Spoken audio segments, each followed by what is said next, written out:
Graça e paz, amém? É uma alegria para a gente estar aqui, servindo vocês, aprendendo, desfrutando. Vocês já moram em nossos corações. Obrigado por todo o carinho, recepção, pelo nível de cuidado com a minha casa. Quero agradecer o pastor, os pastores, esse casal aqui que nos recebeu na casa pastoral. Enfim, cada irmão que tivemos a oportunidade de conhecer, para a gente é um privilégio. A gente tem feito isso desde que o Senhor nos chamou. Nós temos servido a nossa geração. Decidimos nos gastar por Ele. Isso nos faz bem, isso nos renova. Eu estou feliz hoje, eu completo 17 anos de casado.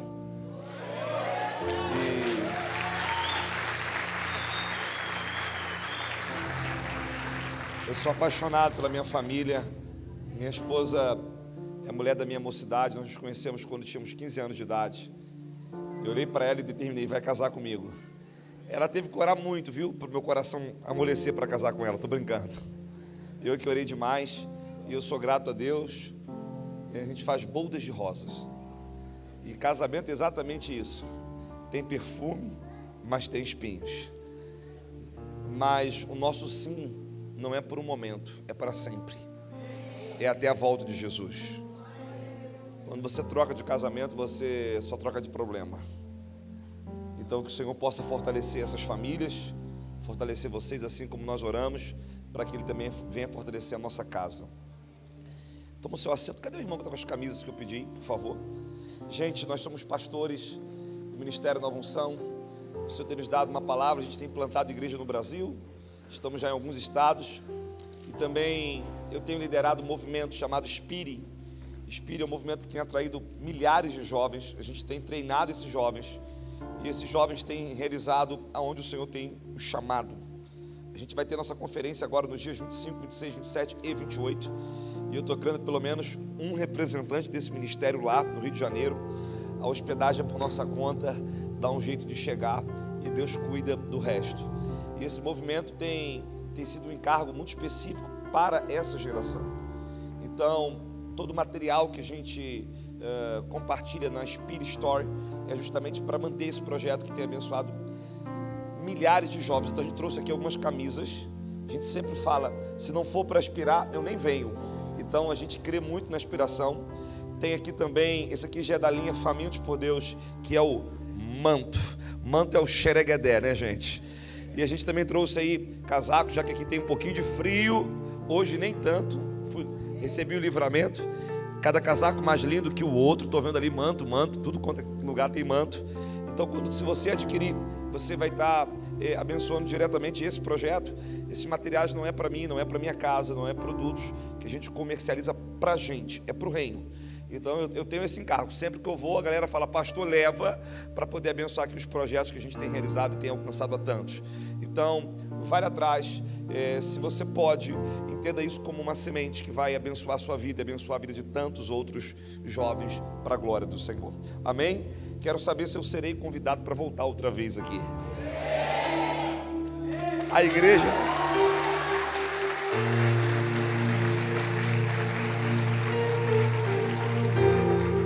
Rapaz, mas eu preciso confessar aqui, o pastor sênior de vocês, pastor Sérgio, rapaz, o cara anda na beca, né, cara?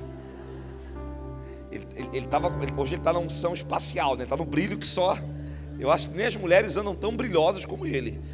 E eu dei uma olhada, eu olhei para minha esposa e falei: olha a sobrancelha dele, é alinhada no assim, né?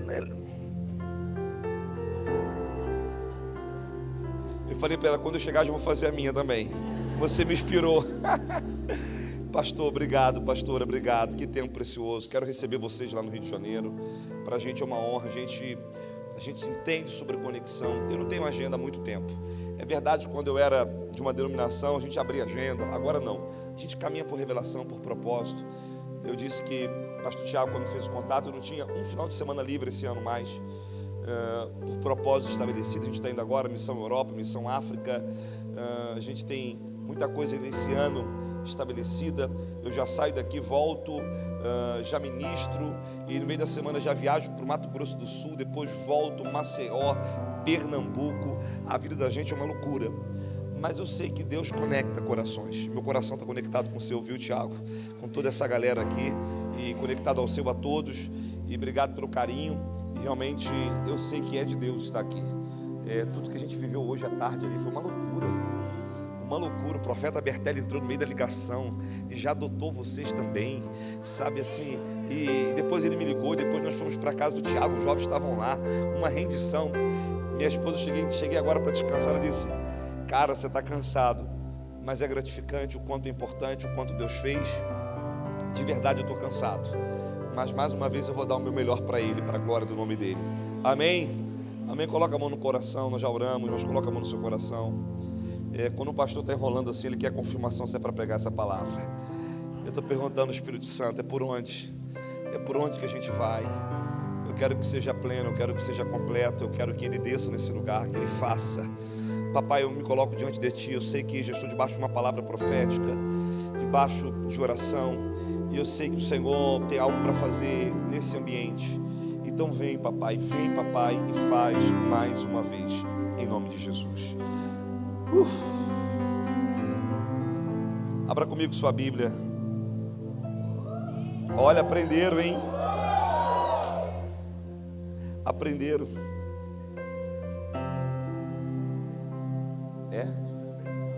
Êxodo capítulo 2. Qual era a mensagem que eu ia pregar aqui?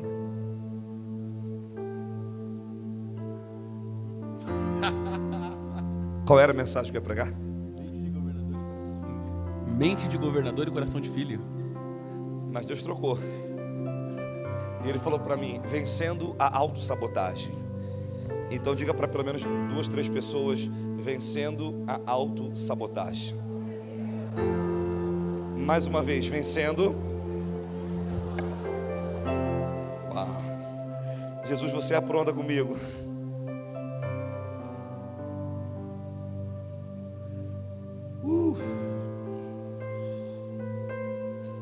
Êxodo capítulo 2, nós vamos ler versículo 10.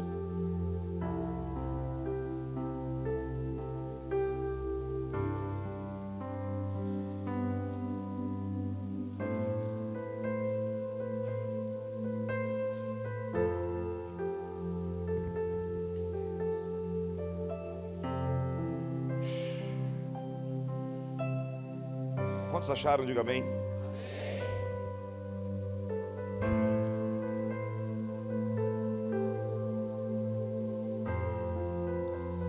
E sendo um menino já grande, ela o trouxe a filha de Faraó, da qual passou ele a ser filho. E esta lhe chamou Moisés e disse: porque das águas o tirei. Naqueles dias, sendo Moisés já homem, saiu aos seus irmãos e viu os labores penosos, e viu que certo egípcio espancava um hebreu, um do seu povo. Olhou de um lado e de outro, e vendo que não havia ninguém, matou o egípcio e escondeu na areia. Saiu no dia seguinte, e eis que 2 hebreus estavam brigando, e disse ao culpado: por que espancas o teu próximo? O qual respondeu: quem te pôs por príncipe e juiz sobre nós? Pensas matar-me como mataste o egípcio? Temeu, pois, Moisés e disse: com certeza o descobriram. Informando desse caso, procurou Faraó matar Moisés, porém Moisés fugiu da presença de Faraó e se deteve na terra de Midian. Assentou-se junto ao poço. O sacerdote de Midian tinha 7 filhas, as quais vieram a tirar água e encher os bebedouros para dar de beber ao rebanho de seu pai. Então vieram os pastores e enxotaram dali. Moisés, porém, se levantou e as defendeu e deu de beber o rebanho. Tendo elas voltado a Reuel, seu pai, este lhes perguntou: por que viestes hoje mais cedo? Responderam elas: o egípcio nos livrou das mãos dos pastores, e ainda nos tirou água e deu de beber o rebanho. Onde ele está? Disse as filhas: por que deixaste lá o homem? Chamai-o para que coma pão. Moisés consentiu em morar com aquele homem, e ele deu Moisés sua filha Zípora, a qual deu à luz a um filho, a quem lhe chamou Gerso, porque disse: sou peregrino em terra estranha. Queridos, a vida de Moisés, sem sombra de dúvida, é uma grande inspiração para todos nós. Um dos maiores vultos do Antigo Testamento, um profeta que tipificava Cristo, O seu ministério nós podemos identificar como um ministério apostólico, um homem de uma envergadura e uma autoridade. O livro dos Hebreus nos relata, na galeria dos heróis da fé, que Moisés, ele é não só identificado, mas qualificado. Estevão, grande diácono da igreja, o primeiro mártir, na sua defesa, quando ele estava prestes a ser martirizado, ele faz questão de fazer menção quem foi Moisés. Sem sombra de dúvida, Moisés é um dos personagens mais conhecidos da Bíblia. Moisés é um dos personagens que mais impacta a minha e a sua vida. Podemos aqui simplesmente lembrar do seu grande feito, quando Deus dá a ele autoridade, ele abre o Mar Vermelho e conduz todo aquele povo a uma nova dimensão. Eu sou apaixonado por ele, a vida dele me inspira, fala ao meu coração, mas a verdade é que Moisés, assim como Elias e tantos outros, são homens sujeitos às mesmas paixões. Homens que têm as suas deficiências, as suas crises e precisaram em algum momento ser ministrados por Deus para compreender de que forma Deus iria conduzi-los ao processo. A Bíblia diz que ele nasce em tempos difíceis e nós podemos entender e classificar que o tempo em que Moisés nasceu retrata também os dias em que Jesus nasceu, em que um espírito maligno, faraônico, estava disposto a matar todos os meninos.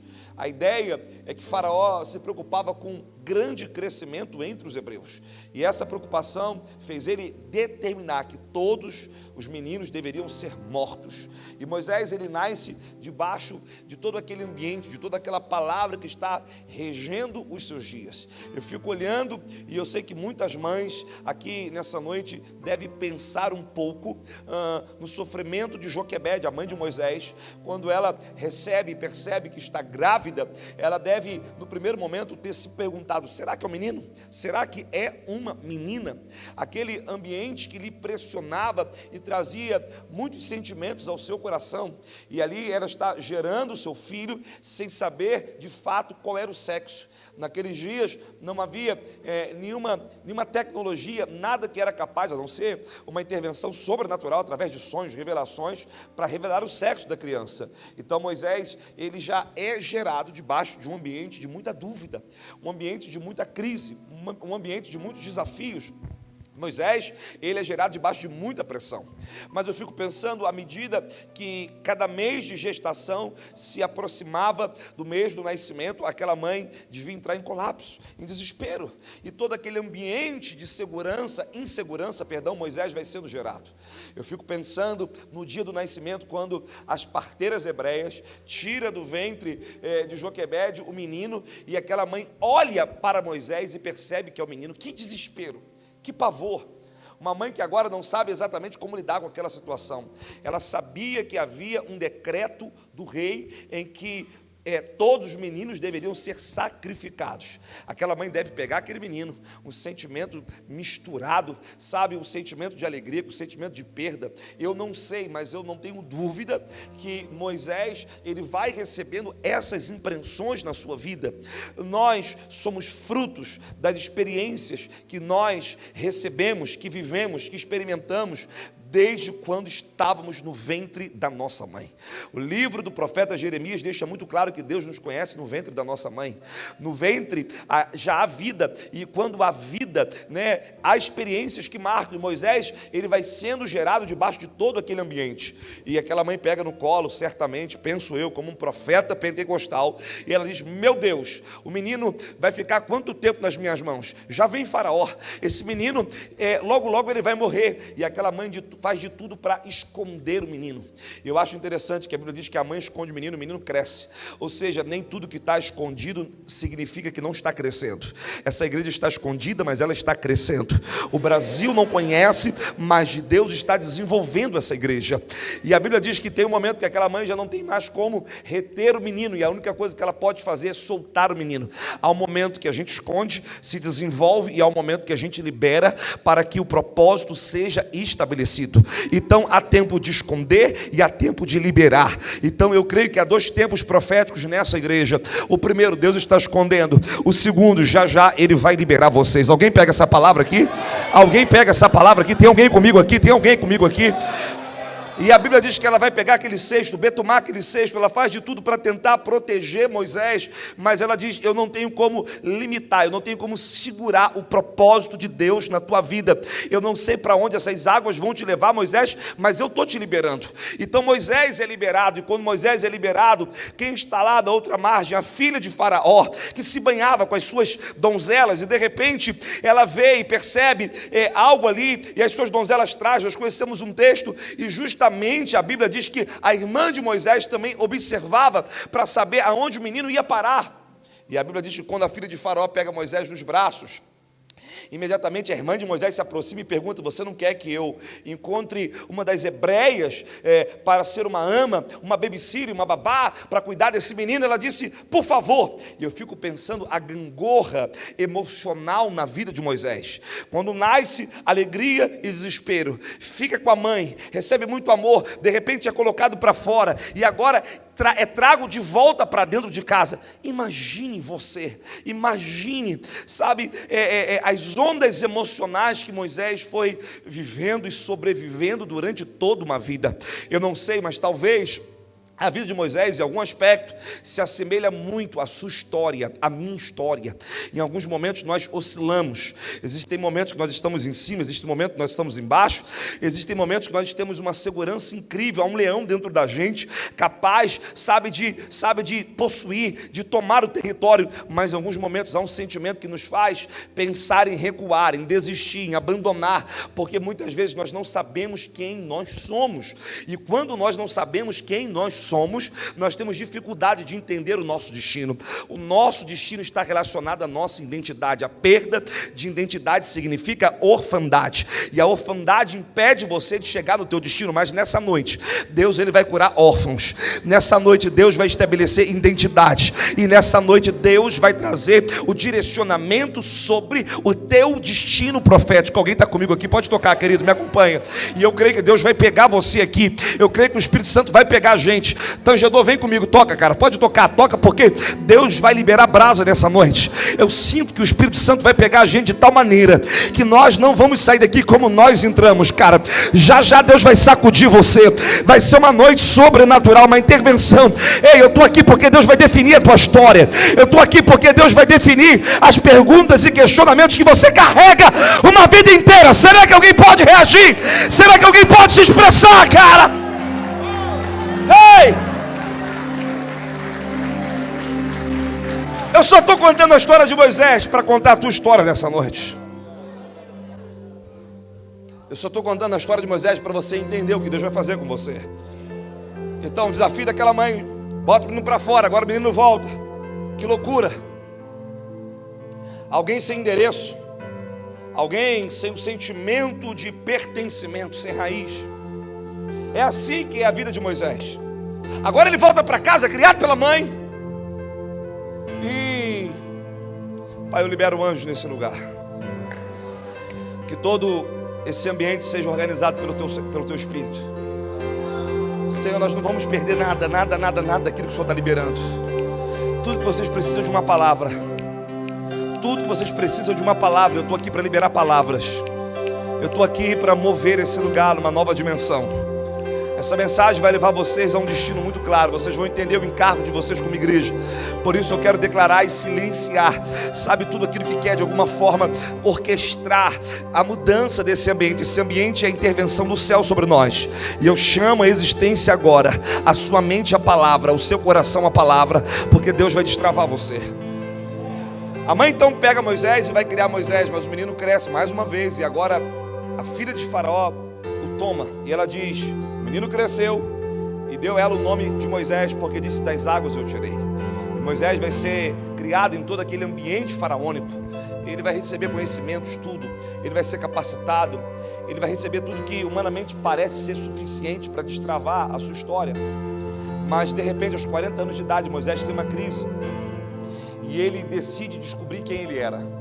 Na verdade, até então Moisés tem muita dúvida, e ele não sabe de quem ele é filho. Ele não sabe se ele é filho de Joquebede, se ele é filho da filha de Faraó. A sua crise existencial muito profunda. Então ele sai ao encontro dos hebreus. E quando ele sai ao encontro dos hebreus, algo dentro dele, sabe, gera uma compaixão. move ele dentro de um propósito, que ele quer descobrir um pouco mais sobre quem ele é, sobre o seu povo, sobre a sua origem. Ele quer descobrir, na verdade, quem é o seu pai. Ele quer descobrir, na verdade, qual é a sua raiz. E quando ele se depara naquele ambiente, ele vê o egípcio, ou melhor, os egípcios maltratando os hebreus, e imediatamente ele toma partido. Mas a orfandade de Moisés faz ele agir não pelo espírito, mas faz ele agir pela imprudência. Uma das características das pessoas que são órfãos, elas agem pela razão, elas agem pelos impulsos, elas agem sem pensar. Pessoas que caminham debaixo da orfandade, em alguns momentos, elas vão entrar em desespero, vão perder o controle, vão falar o que não quer, vão fazer o que não quer, porque isso é características de orfandade. Eu poderia falar pelo menos 8 características de orfandade dessa noite. Se o Senhor me permitir, eu falo mais algumas, mas essa característica é evidente na vida de Moisés. Na tentativa de acertar, ele faz do seu jeito. Todo órfão tenta fazer do seu jeito. Todo órfão, sabe, pega as mãos, enfia as mãos pelos pés, os pés pelas mãos e tenta resolver da sua forma. A Bíblia diz, Zacarias capítulo 4, que não é por força e nem por violência, é pelo meu espírito. Você tem que aprender a discernir o tempo e as estações, e para isso você tem que ter uma revelação de quem você é em Deus, para você não fazer o que você quer fazer. Moisés então mata aquele egípcio e enterra na areia, mas ele não desiste. Para ele aquilo é normal, ele não tem ideia do que ele está fazendo. Muitas vezes a orfandade, ela nos cega de tal maneira que nós não conseguimos pensar como nós estamos agindo. Nós nos reconhecemos. Eu sempre digo, se filmar você e te botar no telão, você se assusta, porque você não imagina que você reage dessa forma. Mas Moisés agora matou um egípcio, escondeu aquele egípcio, e no dia seguinte ele está em busca de descobrir quem ele é. Mas agora ele não encontra apenas os hebreus sendo oprimidos pelos egípcios. Ele vê 2 hebreus brigando. Você percebe que o coração de Moisés, no fundo, clama por justiça, clama por transformação, clama por mudança social, clama por compaixão, por transformação. Ele se inclina ao menos favorecido. O coração dele tem algo que não está definido, mas ele é impulsionado por isso. E a Bíblia diz que ele se levanta contra o culpado, e ele reprime o culpado, e imediatamente o culpado olha para ele. Aquele hebreu diz: Moisés, quem te constituiu autoridade sobre nós? Quem te constituiu rei? Moisés, quem é você, Moisés? Moisés, quem disse que você é alguma coisa? Vai nos matar como você matou aquele egípcio? Moisés entra em colapso emocional, entra em desespero. Moisés, sabe, ele começa a pensar em tudo que ele estava vivendo, e ele não tem outra alternativa segundo a sua condição emocional, se não é fugir, se esconder. Há 2 características importantes aqui que estão relacionadas à orfandade espiritual, à orfandade biológica. As pessoas que caminham debaixo de orfandade, quando elas não encontram uma palavra de autoafirmação, ou seja, uma palavra que validam elas, uma palavra de aprovação por terceiros, elas entram em desespero. E todas as vezes que elas entram em desespero, sabe qual é a terceira característica que elas assumem, que elas tomam? Elas fogem, encontram uma rota para fugir. A Bíblia diz que aquilo pareceu mal a Moisés, e Moisés fugiu. E para onde Moisés foge? Moisés foge para o deserto. Deixa eu te falar uma coisa: deserto não tem problema na nossa vida se a gente é levado pelo Espírito Santo. Não entre no deserto se Deus não te colocou no deserto. Quando você entra no deserto pelo Espírito Santo, você vence as tentações e você sai preparado para o teu propósito. Mas quando você entra num deserto sem direção de Deus, a tua vida se resume em nada. Por mais que você acredite que você esteja fazendo alguma coisa, sabe que isso significa nada, porque Deus não te colocou ali, Deus não quer você ali, Ele não te conduziu ali. O que te conduziu ali, nós chamamos de rota de fuga. E eu tenho uma palavra de Deus nessa noite. Sabe por que eu estou aqui nessa noite? Porque Deus, Ele vai trazer de volta aqueles que estão fugindo, aqueles que estão se escondendo, aqueles que estão auto se sabotando no teu propósito. Ei, cara, deixa eu te dizer uma coisa nessa noite. Levanta a sua mão direita. Você pode fugir do teu passado, mas você não pode fugir do teu propósito. Você pode fugir dos teus medos, das tuas crises, mas você não pode fugir do que Deus tem para você. Você pode se esconder no lugar mais oculto do mundo, Deus sabe como te achar. Deus é especialista em pegar pérolas escondidas, homem. Deus sabe aonde você se encontra nessa noite. Ele me trouxe do Rio de Janeiro para dizer: cara, eu não abro mão de você. Chegou o tempo de eu trazer você para o meu propósito. Eu vou incendiar o teu coração nessa noite. Alguém pode reagir, cara? Ei, escute algo.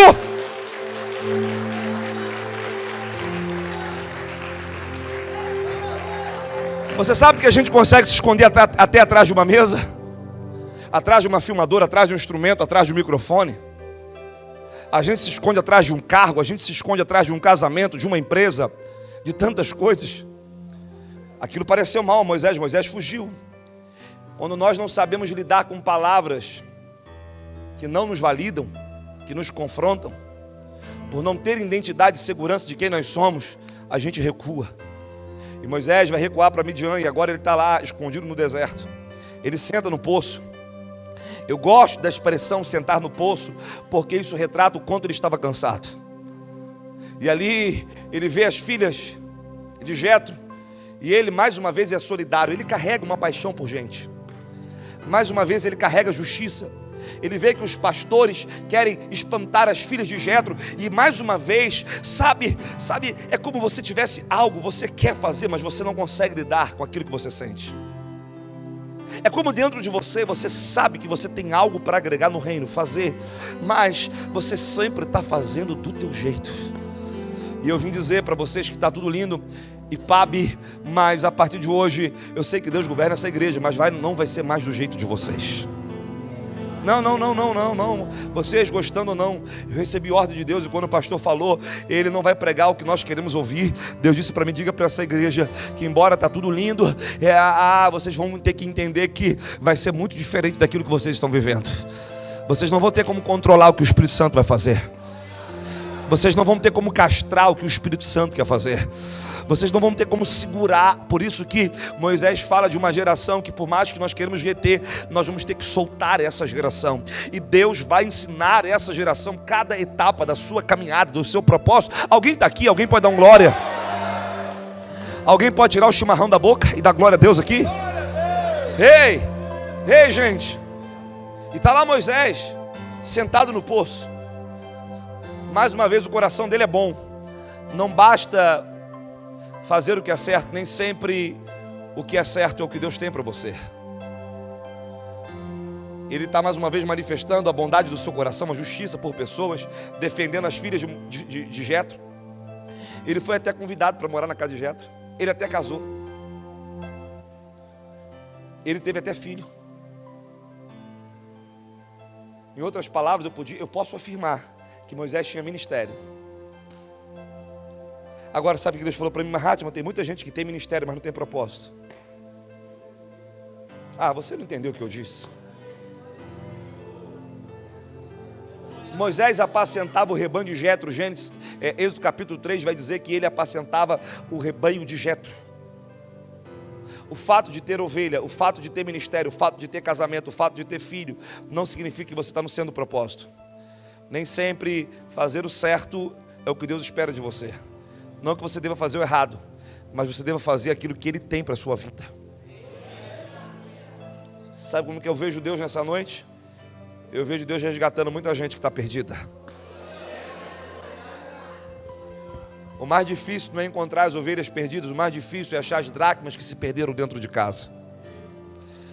E tem muita gente que está aqui nessa noite, que está no embalo de um movimento e você não entendeu nada. E Deus usou a vida do pastor Tiago com muita precisão, com muita exatidão, para dizer: não é mais um show, não é mais um culto, não é mais holofote. Nós não estamos aqui para atrair a cidade, nós estamos aqui para desenvolver a cidade. Nós estamos aqui para capacitar a cidade, nós estamos aqui para tomar. São 20 mil habitantes, isso vai acontecer.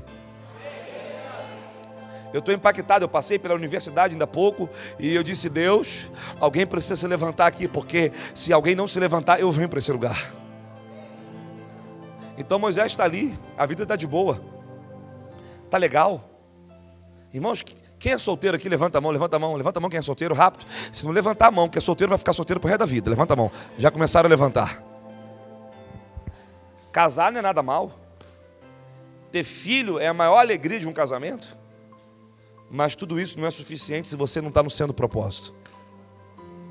A vida de Moisés estava muito boa, mas não era o que Deus queria. Ele está na terra do ninguém. E sabe quanto tempo ele vai ficar naquele deserto? Mais 40 anos. Muitas vezes, sem que você perceba, você passa a metade da sua vida sem saber quem você é, e mais um terço da sua vida fazendo o que Deus não mandou você fazer. Só tem mais um terço de vida. Nós sabemos que Moisés durou só 120 anos e agora ele está com 80 anos. E não tem mais tempo para perder, moça. Você está buscando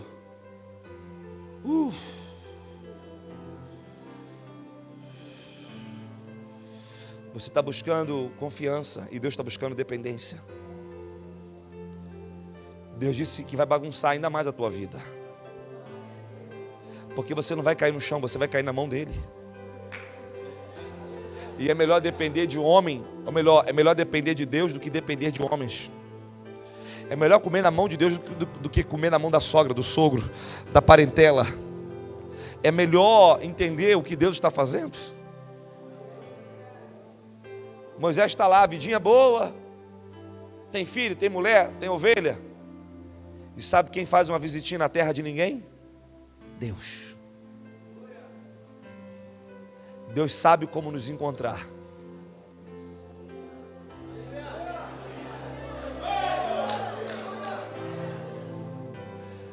Deus sabe como nos visitar, cara. E Ele está lá de boa, apacentando. Sabe qual era a vegetação nos dias de Moisés, no lugar que ele se encontrava? Arbusto. Você sabe o que é um arbusto? Uma vegetação qualquer. Uma sarça.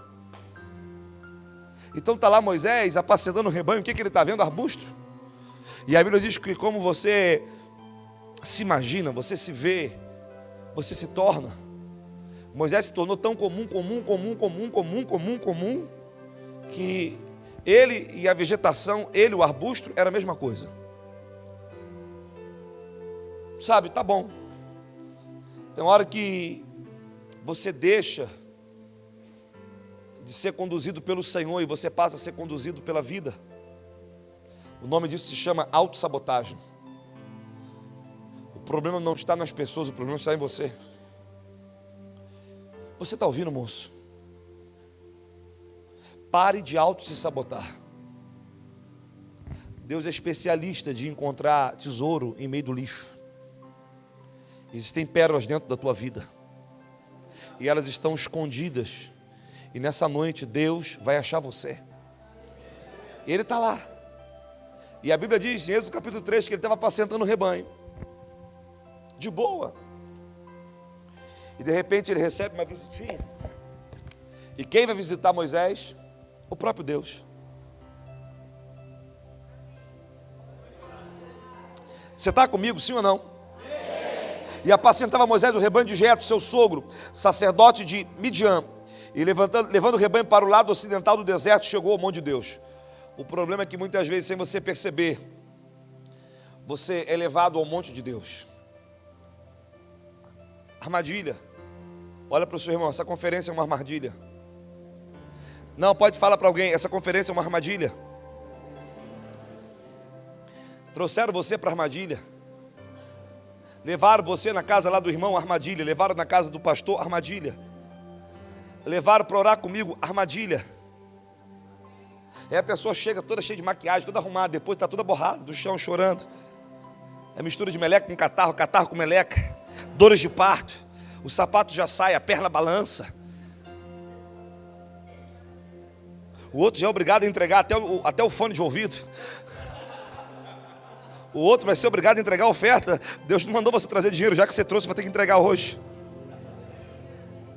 Porque são as armadilhas de Deus. E ele está lá, apacentava o rebanho, indo para o monte de Deus, sem juízo. Você está achando que você pode se esconder de Deus por muito tempo? Você acha que você pode enterrar os seus dons por muito tempo? Você acha que você pode se esconder? Amados, Ele nos encontra na profundidade da terra, dos mares. Ele é especialista em encontrar tesouros. E Moisés estava apacentando o rebanho. A Bíblia diz que de repente, te amo, Jesus, você é lindo, cheiroso, você é incrível. Apareceu-lhe o anjo do Senhor numa chama de fogo, no meio de uma sarça. Moisés olhou e eis que a sarça ardia no fogo e a sarça não se consumia. Não, chapação, gente, loucura. Hollywood não descobriu isso ainda. Isso aqui que é o sobrenatural. Você tem que entender que todo dia, num deserto, um arbusto pega fogo. Se no clima de hoje, do Brasil, toda hora, a gente tem as queimadas e, coitado do presidente da República, querem culpar ele, querem culpar o agronegócio. Embora a gente sabe que existem pessoas maldosas que, de fato, não têm respeito com o meio ambiente e não sabem desenvolver o meio ambiente para ser sustentável. Mas se no clima do deserto, arbusto pegar fogo, toda hora. O problema não era um arbusto pegar fogo, porque toda hora o arbusto pegava fogo. Só que Moisés está olhando para aquele arbusto e está dizendo, cara, ele pega fogo e não se consome.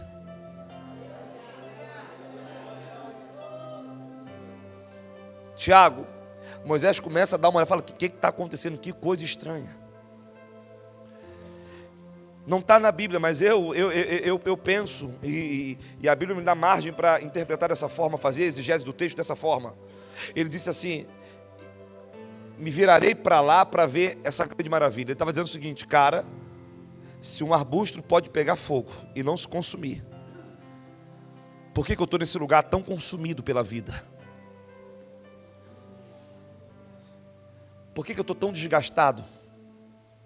Por que está faltando alguma coisa que não está se encaixando? Eu estou dando o meu melhor, eu estou sendo um pai, eu estou sendo marido, eu estou cuidando, sabe, daquilo que me foi, mas está faltando ainda alguma coisa.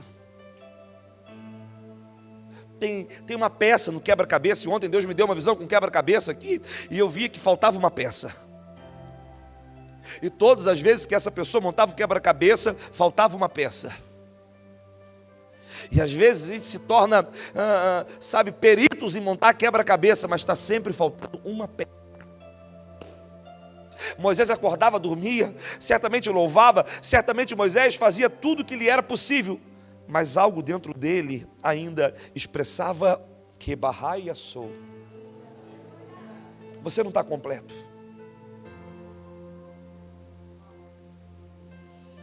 Mas nessa noite, ele disse, se atente para o meu filho, porque eu lhe trouxe aqui também por ele.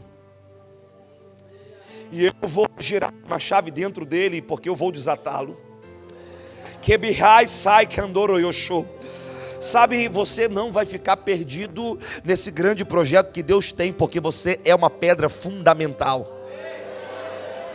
Nem sempre Deus vai usar as flechas, porque de você Ele fez um escudeiro, e a sua fidelidade, a sua aliança, a sua firmeza, o seu caráter, a sua integridade, é como uma arma que protege o propósito. Você na verdade é um guardião do propósito, cara. Escute algo, não confunda que eu estou cansado, que eu não tenho revelação. Cuidado, Deus pode estar despistando só a sua motivação para falar de fato com aqueles que Ele quer falar nessa noite, porque não existe no meio de muitos Moisés. E talvez nessa noite Ele vai falar para os Moisés, homens de definição, homens que definem gerações, homens que só nascem um a cada tempo. Sabe, Deus tem homens que Ele gera a cada tempo Ele gera. E Moisés fala, eu vou me virar para ver o que está acontecendo, porque é minha vida. Moisés estava tão acostumado com o deserto que ele já se sentia, sabe como, pastora? Um arbusto. Tem pessoas que se sentem assim, uma coisa comum. Está fazendo tudo para Deus, mas é comum. Rotina. Desgaste. Está faltando uma pedra, ou melhor, uma chave, uma peça. Ele fala, eu vou me virar para ver essa maravilha. Sabe, se esse arbusto pode pegar fogo e não se consumir, por que a minha vida não pode se tornar uma maravilha como essa? Sabe, está tudo organizado na vida de muita gente aqui, mas está faltando alguma coisa. Está tudo legal, conferência, elogios, troca de gentilezas, louvor, palavra, almoço, janta, hospedaria, passagem comprada, família. Minha filha veio, minha esposa veio. Eu estou perguntando, Deus, vai ser mais uma agenda? Por que o Senhor quer que eu pregue 2 noites?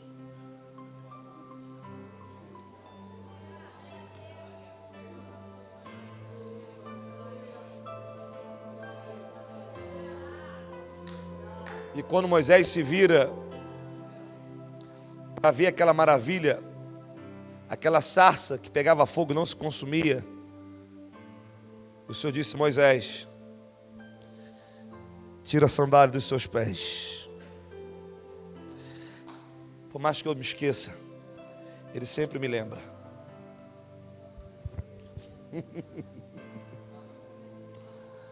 Tira a sandália dos seus pés, porque o lugar que você está pisando é santo. Parece que como ontem, mais uma vez Ele está mandando tirar os sapatos.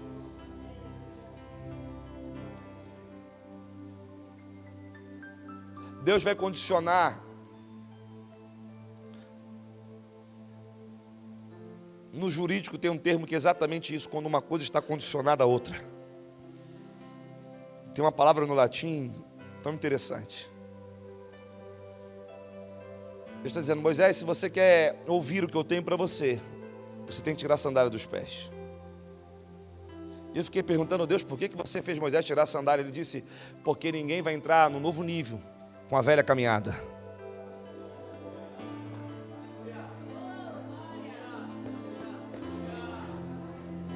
Deus não tem como projetar a gente numa mentalidade do reino se nós estamos revestidos ainda da religião.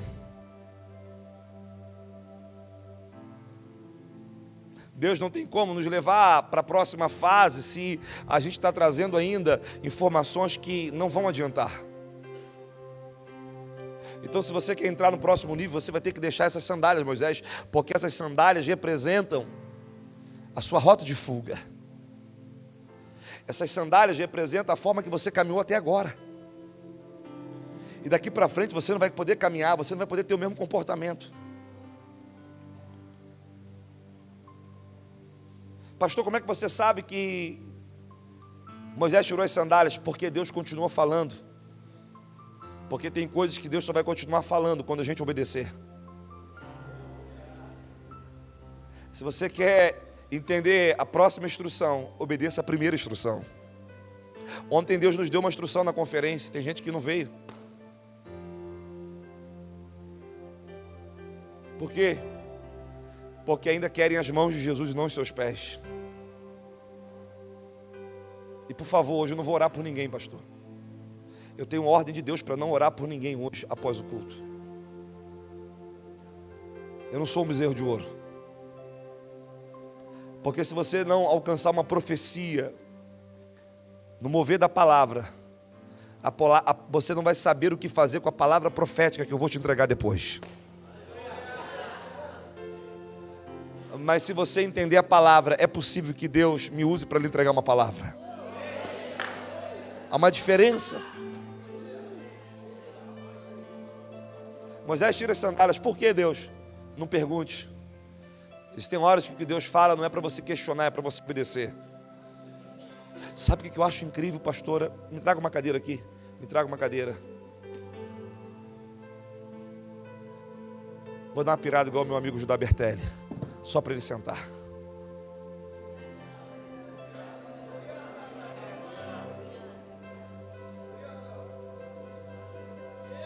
Porque a sarça está aqui e ela não está se consumindo.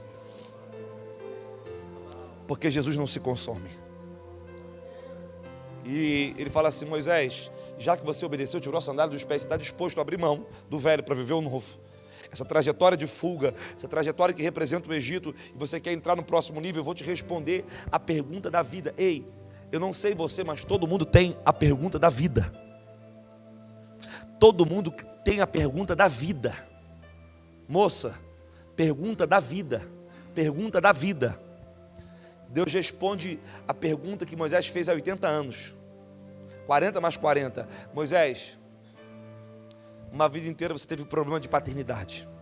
Essa era a maior crise sua. Então eu vou te responder uma coisa. Moisés, eu sou o Deus de Abraão, eu sou o Deus de Isaac, eu sou o Deus de Jacó, eu que sou o teu pai.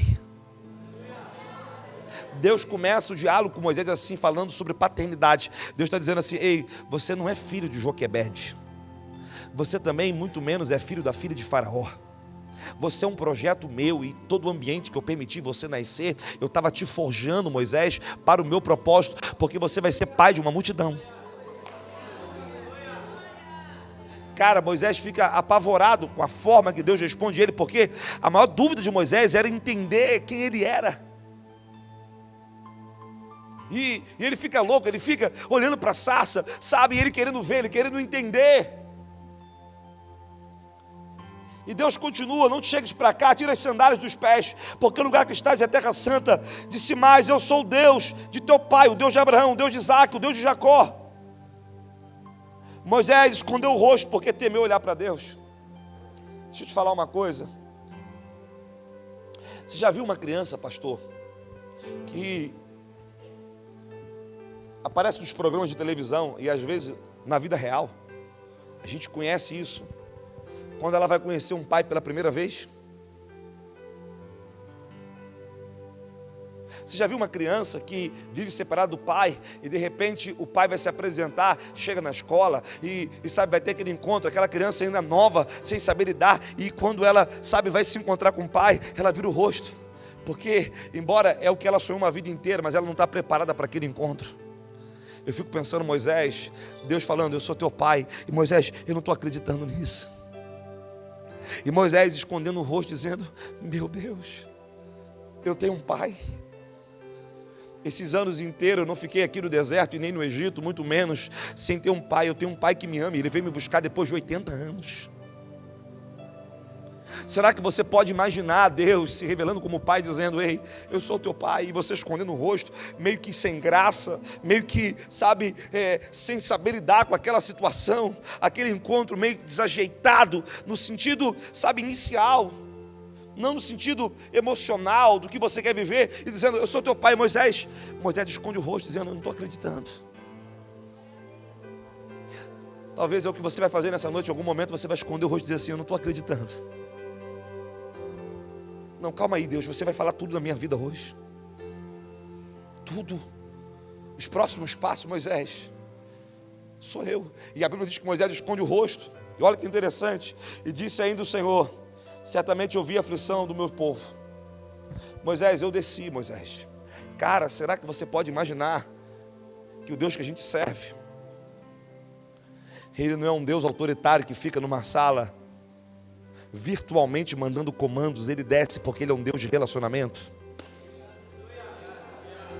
Ele é um Deus que quer se revelar face a face, é um Deus de proximidade. É um Deus que olha nos nossos olhos, toca no nosso cabelo, sabe, cuida da gente. É um Deus que toca na nossa perna, é um Deus que toca no nosso coração, é um Deus de detalhe. Moisés, eu vi a aflição, eu desci. Eu estou aqui, Moisés. Eu não mandei recado, sou eu que estou aqui, Moisés, porque esse assunto, ele não é assunto que vai ser terceirizado. Existem coisas na nossa vida que Deus não vai terceirizar. Eu amo o ministério pastoral, eu amo o ministério profético, mas tem coisas que Deus não vai usar o profeta e nem o pastor para tratar. Ele vai descer, cara. E ele desce agora e ele diz: Moisés, eu estou aqui, eu vim tratar. Eu vim conversar com você, eu vi a aflição. Moisés, tem um negócio, eu tenho um projeto, Moisés. E você está no meu projeto. Hã? Não. Eu estou tão perdido, eu estou tão longe de tudo. Não, Moisés. Eu não tenho problema. Eu sei lidar com tudo isso, Moisés. Moisés, eu vi a aflição, eu tenho um projeto, eu vou libertar esse povo. E sabe quem está nesse projeto, Moisés? Moisés deve ter olhado para um lado, para o outro. E falando: Deus, você trouxe mais alguém? Tem mais alguém com você, Deus? Não, Moisés.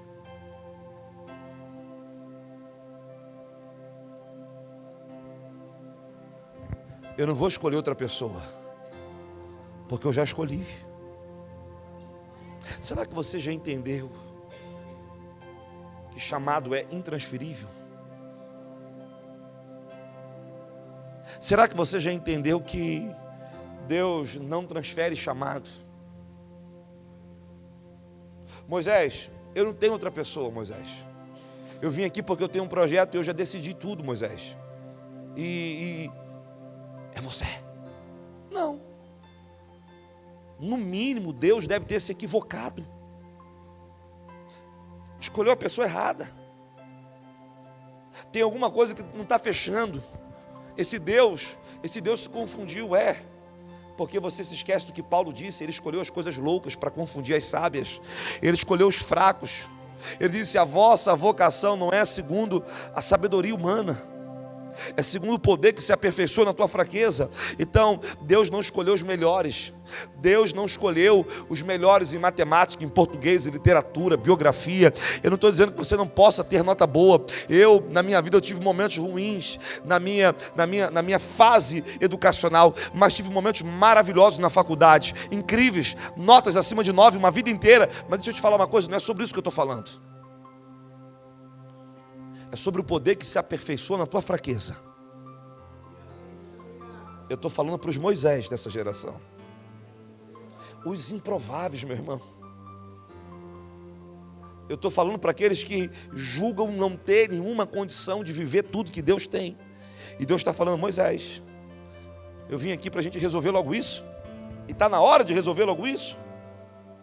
Eu vi tudo, desci a fim de livrá-lo das mãos dos egípcios e fazê-lo subir para uma terra ampla, uma terra boa, que mana leite e mel. E ele fala assim: vem agora, Moisés. Que coisa linda. Um Deus tão humilde, que Ele quer cumprir o seu propósito através do homem. Quer dar canções, quer dar palavras, quer dar uma visão para quem tem uma causa.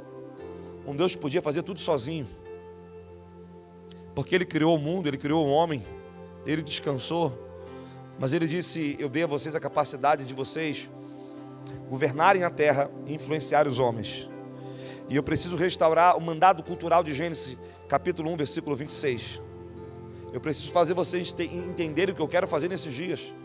Eu quero influenciar as nações, as geografias. Eu quero que vocês dominem sobre todas as esferas da sociedade. Eu quero que vocês não dominem apenas dentro do ambiente da igreja. Eu não quero que a igreja seja igreja só dentro da igreja. Eu quero que a igreja seja igreja fora da igreja. Moisés, pode vir comigo, Moisés. Como assim? Eu te enviarei a Faraó, ou seja, ao mundo. E aí Moisés faz a pergunta, ou melhor, Moisés dá a resposta que muitas vezes nós damos para Deus. Sabe que Moisés teve a coragem de falar para Deus: quem sou eu? Olhe para mim e diga: quem sou eu? Simplesmente a pessoa que Deus escolheu. A Bíblia diz assim: o meu conselho será firme. Deus, Ele está muito seguro sobre a escolha que Ele fez nessa cidade acerca de vocês. Deus, Ele não tem problema, Ele não errou o alvo, Ele não errou o caminho, Ele não bateu na cidade errada, Ele não escolheu o homem errado. Deus não deu a música à pessoa errada. Deus não marcou a conferência errada. Deus não erra o alvo, Deus nunca erra. Mas só que Moisés está tomado de quê? Tomado de resistência. E muitas vezes a sua resistência é fruto do quê? É fruto da sua orfandade. Por mais que Deus se levante como pai de Moisés e diz para Moisés: Moisés, eu vim, Moisés, eu te conheço, eu sei quem é você, vem comigo. Moisés não consegue lidar com o tamanho, o convite que Deus tem para ele. O complexo de inferioridade de Moisés é tão grande, a insegurança dele é tão grande, que ele fala assim: cara, não, eu escrever livro? Você vai escrever livro sim. Eu vejo livros saindo de dentro de você. Não, mas calma aí, Deus, eu sou o próximo pregador. Você é o próximo pregador? Sim, Maurício.